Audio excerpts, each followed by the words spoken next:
자, 다음은 민주당입니다. 민주당에서는 이재명 대표 피습 15일 만에 당무에 복귀했죠.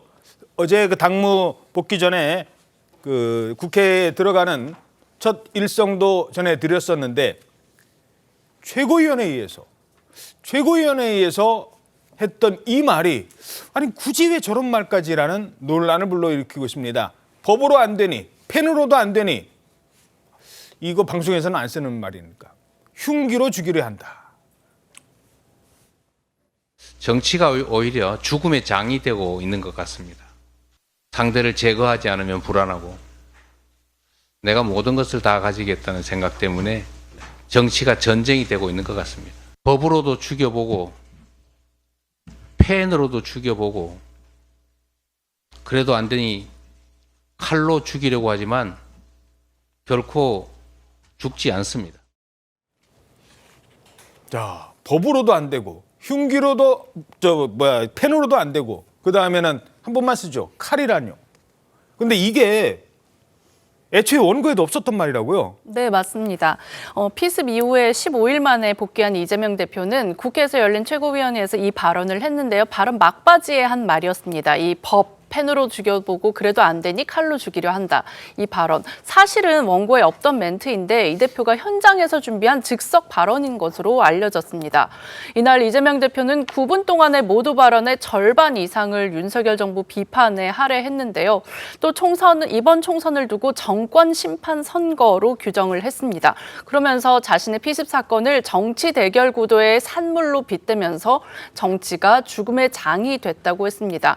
원래 원고 초안에는 당내 통합을 촉구하는 그런 메시지들도 비중이 많았는데 이 대표가 현장에서 이 정부에 대한 공세를 이어가면서 원래 원고에 있던 화합 관련 메시지 대부분이 시간 관계상 빠진 걸로 전해졌습니다. 자, 이 말이요. 다시 한번 다시 전해드리면 법으로 안 되니까 펜으로 안 되니까 흉기로.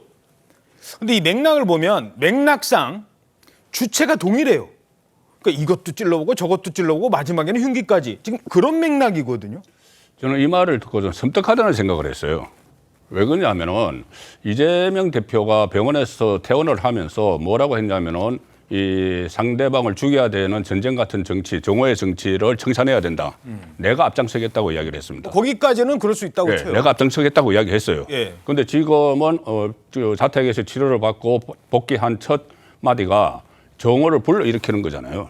불러일으키고 그것도 확인되지 않은 배오른 음모론을 확산시키는 거예요. 그럼 주어가 누구냐? 그러면 누가 그렇게 했다는 것이냐? 이 법 이야기는 이제 뭐 검찰의 수사 이거를 이야기하고 펜은 언론을 이야기할 텐데 법 같은 경우는 검찰은 뭐 정치 검찰이라고 해도 법원에서 지금 이재명 대표와 관련된 김용, 정진상 이런 사람들 많이 구속됐습니다. 그러면은 전부 다 뭐 법원도 그렇고 검찰도 그렇고 본인을 해치려고 한다는 이야기가 되는 거죠. 그리고 그러면 범국가적으로 그러면 지금 국가가 윤석열 정부니까 윤석열 정부 배우론을 이야기하는 거예요. 그리고 또 이 펜은 사실상 뭐 일부에서는 언론이 너무 한쪽으로 편향돼 있다. 그러니까 야당 쪽으로 편향돼 있다. 이런 지적도 많이 있잖아요. 그런데 언론도 모든 언론이 그럼 자기를 다 해치려고 한다. 그리고 그 결과적으로 그게 안 되니까는 누군가를 내세워서 물리적으로 자기를 해치려고 한다는 거잖아요. 그럼 주어가 똑같으면 이 배우론을 이야기하는 거예요. 배우가 있다는 이야기입니다. 그런데 이게 처음에는 민주당이 처음에 이 피습 사건이 났을 때 홍준표 원내대표가 그 소속 의원들에게 문자 메시지를 다 돌렸어요. 정치적 해석하지 마라. 이렇게까지 했습니다. 했는데 갑자기 이렇게 변한 것은 상황 변화도 부분적으로 있지만은 결과적으로는 이재명 대표의 다른 파생되는 리스크가 있지 않습니까? 닥터 헬기 특혜 의혹, 부산대 병원 패싱 이런 것이 너무 커지니까 이것을 좀 물타기 하기 위한 오히려 조직적으로 민주당에서 이것을 음모론 배우론을 키우는 것이고 그걸 이재명 대표가 본인은 정오의 정치를 종식시키겠다고 했는데 자제시키기는커녕 본인이 더 앞장서서 이것을 부추기는 그런 결과를 낳고 있는 거죠. 예. 자, 보름 만에 복귀한 이재명 대표가 이렇게까지 말을 하자 한동훈 비대위원장도 이 말을 전해 듣고 이렇게 맞받았습니다. 아니 그 정도면 망상 아닙니까? 그 정도면 망상 아닌가요? 칼로 죽여본다? 누가 죽여본다는 얘기인가요? 제가? 우리 국민의힘이? 아니면 국민들이? 그건 그냥 굉장히 이상한 사람이 굉장히 나쁜 범죄를 저지른 것뿐 아닙니까? 그걸 굉장히 안타까운 일이지만 그걸 그렇게 정치적으로 무리하게 해석하는 것은 평소에 이재명 대표다운 말씀이 아니라고 생각합니다. 자, 일단 그러면 이재명 대표 습격 사건의 피의자는 잡혔어요. 그러면 그 사람한테 누가 시켰든가 조직적으로 공모했든가 이런 배후가 드러났습니까? 지금 현재로서는 지금 드러난 게 없죠. 사실 이제 경찰의 공식 수사 발표로도 단독 범행이고 다른 공모한 사람이 없다는 것이고 뭐 이 정도만 지금 뭐 이제 뭐 체포영장이 청구됐다라고 보도가 되지 않았습니까? 그러니까는 이 김모 씨가 잡히고 난 이후에 이른바 변명문을 갖다가 대신 공개하기로 했던 이제 그 사람이 뭐 어떤 살인 미수 어떤 방조 이런 혐의로 체포영장이 청구된 이 정도인데 이 사람조차도 같이 사전에 범행을 공모했다 이것까지는 밝혀지지 않은 상황이고요. 예. 물론 이제 뭐 유튜브나 인터넷에는 정말 어마어마한 음모론들이 난무하고 있고 민주당에서도 경찰이 숙소 수사를 했다고 하지만은 아직까지는 경찰의 공식 수사 발표를 뗄 만한 반박할 만한 그런 반대의 사실이 지금 공개되지 않고 있어요. 예. 그러니까는 이제 한동훈 위원장이 이 정도면 망상 아니냐라고 이렇게 맞받아친 거죠. 자, 뭐 다른 사람들이 주변에 뭐 이재명 대표에게 잘 보이려고 하는 사람들이 정치적으로 여기는 배우가 있다. 이거 뭐 들여다봐야 된다. 뭐 이런 것까지는 이해가 돼요. 뭐 그럴 수 있다고 생각을 해도 당사자가 본인이 첫 일성으로 저렇게 얘기하면 그 파장이 얼마나 클지 이재명 대표가 모를 리 없을 텐데. 글쎄요. 저도 뭐 이재명 대표의 정확한 속내를 알 수는 없습니다만 일단 이재명 대표가 저런 이야기를 한 것 자체는 아무래도 지금 현재 이 윤석열 정권 들어서서 지금 자신을 그러니까 죽이기 위한 그러니까 권력의 전방위적인 이재명주의가 지금 되고 있다. 이런 부분들을 아마 좀 부각시키려는 생각이 있는 것 같아요. 그렇기 때문에 일종의 뭐랄까 지지층도 결집시키고 그리고 또 소위 말하는 이재명 사법 리스크도 실제 실체가 없다. 그리고 또 한편으로는 이제 어제 또 상당히 강조했던 부분이 윤석열 정권에 대한 심판의 논리도 아마 좀 이렇게 보강하려는 측면도 있는 것 같고 또 한편으로는 배옥을 계속적으로 제기를 함으로써 앞서 말씀하신 것처럼 부산대병원에서 서울대병원으로 갔다는 전원 논란 이러한 것도 좀 이렇게 불식시켜 보려는 생각이 있는 것 같아요. 그런데 제가 암만 생각해도 이 부분은 정말 잘못된 발언이라는 생각이 들어요. 앞서 뭐 여러분들이 말씀하셨지만 이재명 대표를 죽이려는 주체가 마치 한통속처럼 이렇게 하면서 지금 이렇게 연루된 행위로 인해서 이번에 습격 사건이 일어난 것처럼 이야기를 하잖아요. 그렇다고 한다면 권력과 소위 말하는 언론이 유착할 수는 있어요. 그러나 지금 이번 사건 범죄자와 결합됐다? 이렇게 생각한다는 것 자체는 너무 위험한 생각이라는 겁니다. 이러한 부분도 지금 아까 실체가 드러나지 않았잖아요. 이런 상황에서 공당의 대표, 제1야당의 대표가 이런 식으로 이야기를 하게 되면 지지층들은 뭐 어떻게 할까요? 범인 배우 색출하라. 난리가 날 거 아니에요. 그러면 음모론이 계속적으로 난무하게 되고 지지층을 중심으로 해서는 상대에 대한 혐오, 분노, 더 나아가서는 상대를 악마화시킬 거 아닙니까? 그러면 이재명 대표의 비습 사건과 같은 비슷한 정치 테러가 계속적으로 양진영에서 일어날 수밖에 없잖아요. 이런 상황이 된다고 한다면 이재명 대표가 이야기했던 정오 정치의 종식이란 말, 그건 또다시 정치적 시건이 된다는 거예요.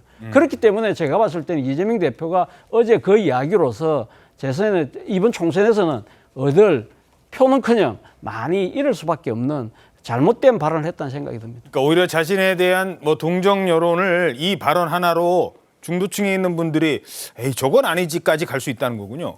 저는 그렇게 생각합니다. 예. 아까 그 발언 그래픽으로 나눴는데요. 이게 이른바 애드립이거든요. 원고에 있던 말이 아니라 그냥 즉석에서 했던 말이에요. 그러다 보니까 문법적으로 한 주체를 놓고 법으로도 죽여보고 펜으로도 죽여보고 죄송합니다. 찔러보고 뭐 이렇게 해보고 이게 주체가 있거든요. 근데 만약에 개인적인 생각입니다만 이재명 대표가 저는 법으로도 죽지 않고 펜으로도 죽지 않고 칼로도 죽지 않는 사람입니다까지만 했어도 어땠을까? 아마 원고를 누군가 준비를 했으면은 이 자신을 객체화시킨 대상으로 얘기를 했을 텐데 이걸 상대를 주체화시켜서 얘기를 하다 보니까 애드립에서 말 실수를 한 건 아닌지 이재명 대표가 혹시 괜히 저렇게 얘기했나? 라고 할 수도 있는 대목이라는 거예요. 지금 저거 그냥 대충 넘어갈 수 있을까요? 국민의힘에서 가만히 있을까요? 국민의힘이 지금 그냥 넘어가지는 않겠죠. 이것을 어떻게 보면은 이 윤석열 정부 전체에 대해서 그러니까 이 사건뿐이 아니고 지금까지 이재명 대표가 안고 있는 모든 사법 리스크가 조작됐다는 의미를 그것을 풍기려고 하는 거예요. 저 말실수라고 그렇게 이제 보실 수도 있지만 제가 볼 때는 상당히 이 많은 생각을 했다는 이야기를 했어요. 온갖 궁리를 다 해봤다. 그 집에 있으면서. 그러면서 이 국면을 그러니까 단순한 이 피습 사건 국면뿐이 아니고 이 그 한동훈 체제가 들어서면서 국민의힘에서 들어서면서 이재명 대표의 사법 리스크가 더 부각이 되고 있잖아요.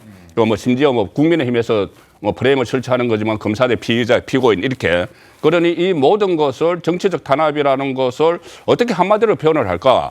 그 생각을 많이 했던 것 같아요. 예. 총선을 앞두고 그 생각이 나온 것이 결국은 이런저런 방법으로 이 나를 이 올가미를 세워서 여러 가지 사법 리스크를 만들어냈다.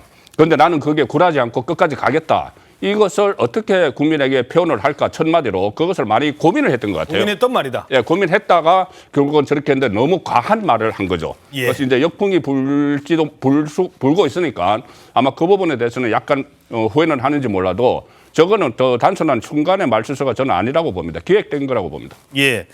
자, 이런 가운데 이재명 대표 주변의 경호가 강화됐답니다. 어느 정도였는지 그리고 왜 그랬는지 기자들도 옆에 못 가게 할 정도였답니다. 화면 보시죠.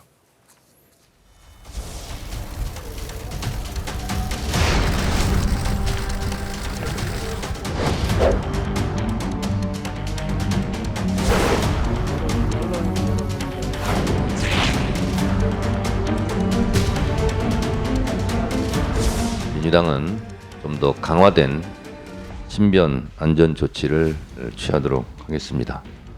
언론인들께도 좀 부탁 말씀드립니다. 대표가 보행 중에는 가급적이면 마이크를 들이대는 일은 좀 자제해 주셨으면 좋겠습니다. 마이크 들이대지 말라고 그랬거든요. 자, 그런데 뭐 거기까지는 얘기를 했는데 갑자기 백브리핑이라는 게 있어요. 이걸 중단하려고 했다고요? 네, 맞습니다. 흉기 피습 이후에 이제 15일 만에 복귀한 이 대표가 민주당에 복귀하면서 오전에 최고위원회가 이뤄진 국회 기자들과 또 문답을 중단하겠다고 밝힌 건데요. 통상 최고위원회가 끝나면 회의실 앞에서 기자들과 문답이 이뤄집니다. 이걸 이제 백브리핑이라고 하는데 예. 이날 민주당 출입 기자들은 평소대로 이제 질문할 대표 기자 2명이 이제 질의응답을 준비해서 대기를 하고 있었습니다. 근데 권혁기 당대표 비서실 정무기획실장이 기자들에게 이 대표 경호가 강화돼서 오늘 백브리핑은 안 되고 총선 때까지 하지 않는다 이렇게 말한 겁니다. 총선 때까지 안 한다? 네, 또 기자들이 예전처럼 가까이 접근하기 어려울 거라고도 말을 했는데요.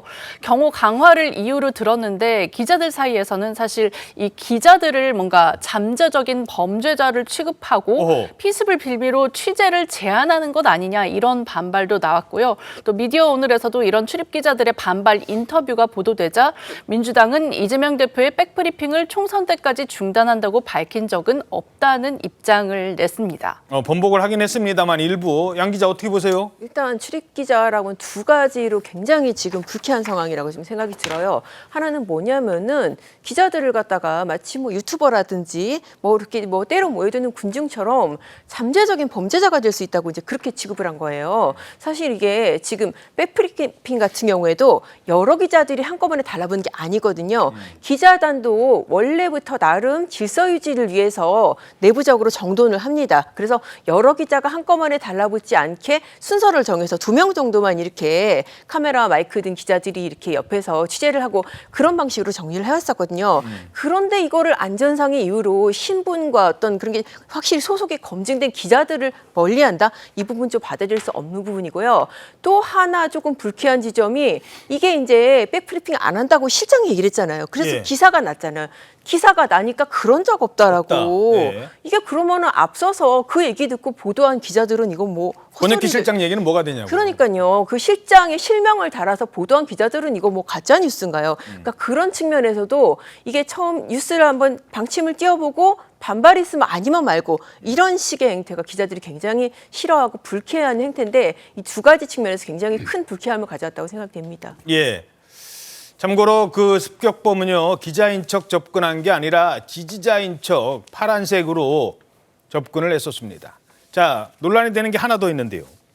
어제 이제 이재명 대표 첫 그 복귀니까 이게 이제 최고위가 생중계되거든요. 생중계된다는 건 뭡니까? 거기서 말하는 게 국민들이 그 순간에 다 아는 거거든요. 근데 그 습격범 피의자의 얼굴, 이름 다 생중계로 공개해 버렸습니다. 이 사람 김입니다. 얼굴 수없이 많은 얼굴 있어요. 이게 김이란 사람이 매경 독자 의견란에 올린 내용이에요. 참 소름 돋는 건 뭔지 아세요? 이게 그 사람인지 나는 확인 못해요. 이거는 국힘당 당원일 때부터 온갖 글들을 썼어요. 문재인이 망가뜨린 한국을 살려내려 고뇌하는 윤석열 추정자인 것 같아요. 이 사람이 그 사람이 아니길 바라는데요. 왜 경찰이 공개를 못했는지 이런 것들이 만천하의 세상에 제보로 들어올 것을 두려워해서라고 생각하는데요. 경찰이 했을까요? 검찰이 했을까요? 아니면 그 윗선이 누가 있었을까요? 자, 그러니까 같은 이름을 막 검색을 해봤더니 윤석열 지지자네 그러면서 이름하고 얼굴까지 공개를 했어요. 그러면서 아니길 바란다. 윤석열 추종자 같다. 생중계되는 데서. 딱 단정을 거의 한 거잖아요. 그러니까 저 발언은 진짜 여러 가지로 문제가 있는데요. 일단 이 김모 씨 같은 경우에 물론 이제 흉악 범죄자긴 하지만은 법에 따른 정식의 공개 절차가 있습니다. 그러니까는 신상정보위원회를 열어서 공개 절차를 거쳐서 그렇죠. 거기에서 위원회에서 승인이 나면은 원래 공개를 해야 되거든요. 예. 그래서 저희도 이 자리에서 실명을 말하지 않고 있지 않습니까? 그 근거가 뉴욕타임스도 보도했잖아. 이거 하나요. 그러니까요. 사실 일단 법적인 근거가 전혀 없고요. 그리고 더 문제가 되는 거는 그 사람인지 나도 확인 못해. 그러니까 본인도 지금 그 어떤 글과 같이 이게 게시를 하면서 이게 그 사람이 쓴 건지 나는 확인 못하지만 아무튼 이게 지금 윤석열 지지자다. 이건 본인도 팩트 체크를 안 하고서 어떻게 보면은 이게 윤석열 지지자가 벌인 테러다라고 정치적으로 해석을 하면서 어떤 증오와 대립을 증폭시키는 거잖아요. 그러니까 여러 가지 측면에서 상당히 지금 문제 있는 발언으로 보입니다. 왜 이렇게까지 할까? 어떻게 분석하세요? 저는 뭐 이번 이재명 대표에 대한 지금 습격범의 신상은 저는 사실 뭐 공개할 필요가 있다는 생각을 진작에 해왔습니다. 뭐 사실 뭐 아까 뉴욕타임스 말씀하셨으니까 제가 1월 3일 날 뉴욕타임스 보면서 제가 또 봤거든요. 근데 이 알만한 사람 다 아는 이야기를 왜 가면 공개를 하지 않을까? 그리고 지금 사안의 심중성 심각한 또 파장 이런 걸 봤을 때는 상당히 일벌백계 차원에서라도 저는 이런 부분들은 공개할 필요가 있다고 생각을 해요. 그렇지만 그렇다고 하더라도 어제 지금 이 민주당 쪽에서 이야기한 부분들은 좀 지나쳤다. 많이 지나쳤다는 생각을 지울 수가 없다는 겁니다. 일단 어쨌든 간에 지금 현재 우리나라에서 나름대로 만들어 놓은 법과 제도적 절차에 의해서 지금 비공개로 결정된 부분이잖아요. 그렇다고 한다면 그걸 갖다가 나름대로 존중할 필요가 있다. 특히 무엇보다도 그런 식으로 공개적인 장치 속에서 논의가 돼서 피의자의 인권을 보호하려고 했다고 한다면 공당에서는 그 절차를 저는 지켜줄 필요가 있다는 생각이 들고 특히 앞서 말씀하셨지만 특정 신문에 났던 어떤 그 사람 동명이인인지는 알 수 없지만 그 글을 갖고 그 사람이 한 것처럼 단정을 해서 이야기하는 부분들은 정말 좀 심각한 사안일 수 있다는 것이 들고요.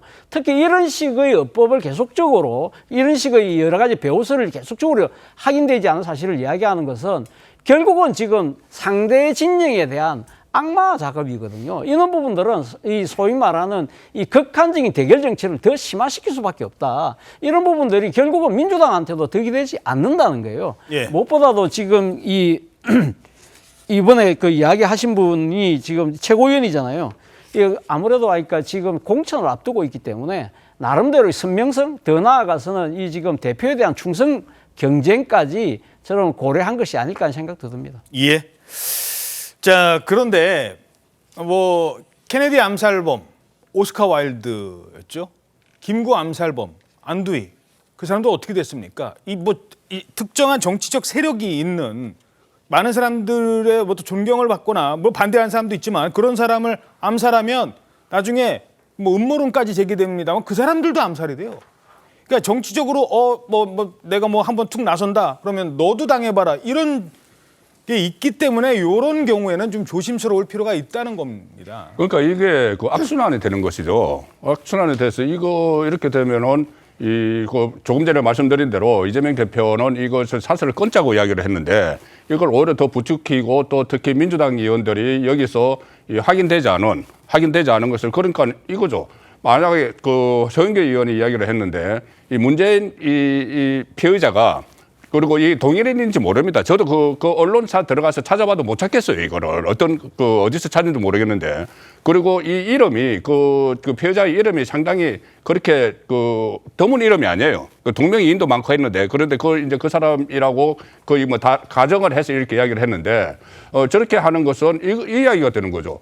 이 사람이 만약에 같은 사람이라고 해도 문재인 대통령 전 대통령을 비판을 하고 윤석열 대통령의 추종자다. 이것 가지고 배후에 윤석열 정부가 있다고 하는 건 안 되지 않습니까? 그 추종자라고 해서. 그런데 그것을 마치 배후에 있는 것처럼 이렇게 해서 그 전에 또 민주당에서 뭐 김구 선생, 여운형 선생 이야기까지 다 나왔잖아요. 그러니까 조직적으로 뭐 개입을 하는 것처럼. 그러면 이것은 이 상대 진영에서도 상당히 자극을 받을 수 있는 거예요. 그래서 이것 이재명 대표가 이야기했듯이 정오의 정치 사슬을 끊는 것이 아니라 계속 이어붙이는 그런 결과가 나올 수 있기 때문에 참 염려가 되는 부분이죠. 예.